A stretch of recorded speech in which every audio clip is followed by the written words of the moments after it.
Students, our next topic is chemical properties of metals. It has been seen that the utensil made from copper and aluminium lose shine after being used continuously. Even the jewelry made of silver gets blackened. Why this happen? Because metal react with water, air, acid and form other chemical compound. Let's we study these chemical properties in detail. हमने आम तौर पर हमारे घरों में देखा है कि तांबे और एल्यूमिनियम के बर्तनों की चमक धीरे धीरे कम होने लग जाती है। चांदी से बने हुए जितने भी गहने होते हैं जो कि महिलाएं पहनती हैं वो भी कुछ समय के बाद में काले पड़ जाते हैं। ऐसा क्यों होता है? इसका कारण यह है कि धातुएं, मेटल्स वायु, जल और अम्ल यानी एसिड के साथ में रिएक्शन करके अलग अलग रासायनिक पदार्थ बनाती है। आइए धातुओं की इन सभी रासायनिक अभिक्रियाओं यानी केमिकल रिएक्शन के बारे में विस्तार से पढ़ते हैं। Reaction of metal with air यानी वायु के साथ में, हवा के साथ में इसकी क्या रिएक्शन होती है? Metal form their oxide on reacting with air, यानी जब एयर के साथ में मेटल रिएक्ट करती है तो वो ऑक्साइड बनाती है, जैसे metal plus oxide, metal oxide. Next activity, take a thin ribbon of magnesium and burn in flame of candle. It burns with light and flame of white color. Now take it as and mix with water in a test tube. Now test with litmus paper. The litmus paper turn blue. Therefore the oxide formed from reaction is basic in nature. यहाँ गलती से acidic print हो गया है तो यहाँ आएगा basic in nature. मतलब मैग्नीशियम का एक पतला रिबन लीजिए और उसे मोमबत्ती की सहायता से जलाइए। आप क्या देखते हैं? आप देखेंगे कि मैग्नीशियम का रिबन लाइट के साथ जलता है और सफ़ेद रंग की राख बन जाती है जो कि यहाँ दिखाई दे रही है। इस राख को परख नली में डालकर थोड़ा सा पानी मिलाकर इसे हिलाएंगे, यानी ये परख नली है, इसके अंदर डाल करके थोड़ा सा पानी डाल के फिर उसको हिलाएंगे। हिलाने के बाद में जो सॉल्यूशन बनता है उसका हम लिटमस परीक्षण करेंगे, यानी जो ये पेपर है ये लिटमस पेपर है, इसके ऊपर उसे डालेंगे। तो जब हम उस सॉल्यूशन को इस लिटमस पेपर के ऊपर डालते हैं नीला हो जाता है, इसका मतलब ये है कि ये बेसिक है। बेसिक का मतलब क्षारीय है। Do this activity with the help of your teacher. अब जो एक्टिविटी हमने ऊपर देखी थी, पढ़ी थी, वो अगर आपके पास टीचर हो तभी करें वरना न करें। Magnesium plus oxygen, magnesium oxide. Magnesium और ऑक्सीजन जब मिलते हैं तो वो मैग्नीशियम ऑक्साइड बनाते हैं। Likewise, copper and aluminium also react with air and form their oxide. That's why after regular use they lose their shine. इसी प्रकार तांबा और एल्यूमिनियम हवा की ऑक्सीजन से अभिक्रिया करके कॉपर ऑक्साइड और एल्यूमिनियम ऑक्साइड बनाते हैं। इसी कारण तांबे और एल्यूमिनियम से बने हुए बर्तन कुछ समय के बाद में मैले दिखाई देते हैं, गंदे दिखाई देते हैं। Next, reaction with water. Different metals react differently with water. They form either their hydroxide or hydrogen gas on reaction with water. यानी आमतौर पर धातुएं, मेटल्स पानी के साथ में अभिक्रिया करके या तो हाइड्रोक्साइड या फिर हाइड्रोजन गैस बनाती है। सोडियम प्लस वाटर, सोडियम और वाटर मिलकर के सोडियम हाइड्रोक्साइड बनाते हैं और साथ में H2 gas.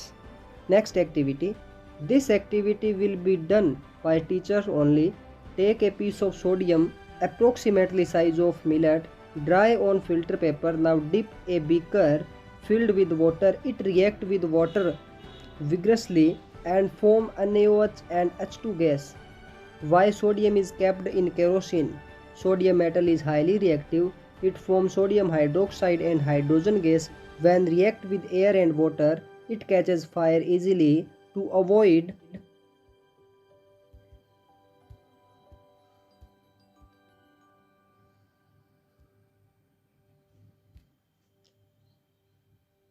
Reaction with air, sodium is capped in kerosene. ये एक्टिविटी सिर्फ टीचर ही करेंगे। सोडियम धातु का एक छोटा टुकड़ा लीजिए जो कि बाजरे के दाने के बराबर हो, उसे लेकर के फिल्टर पेपर पर उसे सुखाएंगे। अब इस टुकड़े को पानी से भरे हुए बीकर में डालेंगे। हम देखेंगे कि सोडियम धातु का टुकड़ा जल की सरफेस के ऊपर, पानी के सरफेस के ऊपर तेजी से घूमता हुआ दिखाई देता है और सोडियम पानी के साथ में अभिक्रिया करके सोडियम हाइड्रोक्साइड तथा हाइड्रोजन गैस बनाता है। Why sodium metal is stored in kerosene oil? Sodium metal is highly reactive. It react vigorously with oxygen and water and produce sodium hydroxide and hydrogen gas. Hydrogen gas catches fire to protect sodium from air. It is stored under kerosene. Sodium धातु को मिट्टी के तेल यानी kerosene के अंदर डुबोकर क्यों रखा जाता है? सोडियम धातु बहुत ही क्रियाशील होती है, रिएक्टिव होती है। ऑक्सीजन और पानी के साथ में तेजी से रिएक्शन करके सोडियम हाइड्रोक्साइड और हाइड्रोजन गैस बनाता है और आग पकड़ लेता है। सोडियम को हवा से दूर रखने के लिए, हवा का संपर्क तोड़ने के लिए इसे हम मिट्टी के तेल के अंदर रखते हैं। Next, chemical properties of non metals. अभी तक हमने पढ़ा कि जो मेटल्स होती है उनके रासायनिक गुण क्या होते हैं। अब हम पढ़ेंगे जो नॉन मेटल होती है उनके रासायनिक गुण क्या होते हैं, केमिकल प्रॉपर्टीज़ क्या होती है। तो जब नॉन मेटल एयर के साथ में रिएक्शन करती है तब देखते हैं क्या होता है। Non metal react with air and form oxide. These oxides are acidic in nature. Non metal हवा के साथ में जब रिएक्ट करती है तो ऑक्साइड बनाती है और वो ऑक्साइड अम्लीय होते हैं यानी एसिडिक होते हैं। Activity 14, take small quantity of powder sulphur in flammable spoon and heat. If spoon is not available then use any metallic of bottle.